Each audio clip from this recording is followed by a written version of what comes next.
candidate.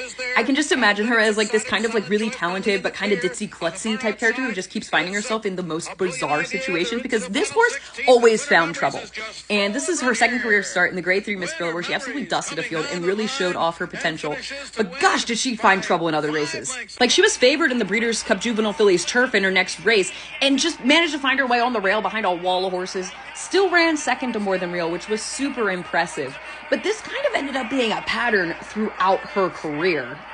She came back at 3 with 2 immediate wins in the Appalachian and Sands Point Stakes, and then came the rematch with More Than Real in the Lake George. And let's take a look at this one.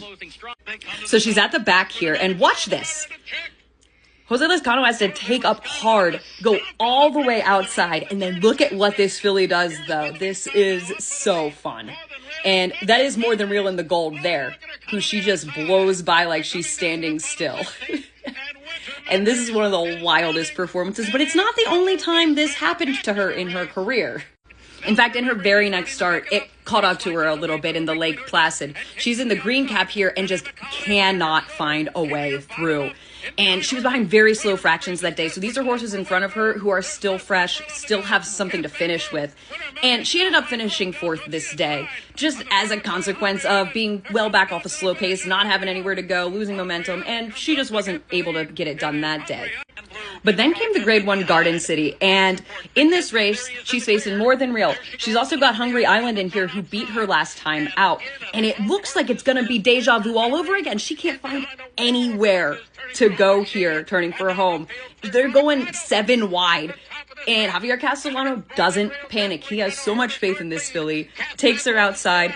There's Hungry Island, who beat her last time on the outside. That's More Than Real on the lead, and look at her once she gets into the clear here.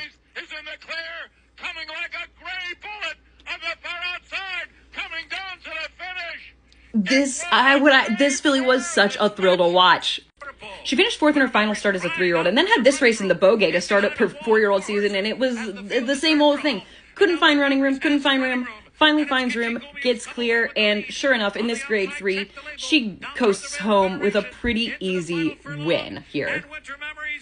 And in fact, in the end, she's eased up and pretty much coasts under the line here, under wraps, easy. After that, she finished second to this horse, Tappet's Fly, in the Grade 1 Just a Game, but then came back in this race, the Diana, another Grade 1, and really kind of turned the tables in a big way here. And this was the final start of her career, but gosh, what a career it was. What a fun horse Winter Memories was to watch. And I think that if there were to be a U.S. Umamusume, Winter Memories absolutely has to be on the short list of fun characters for it.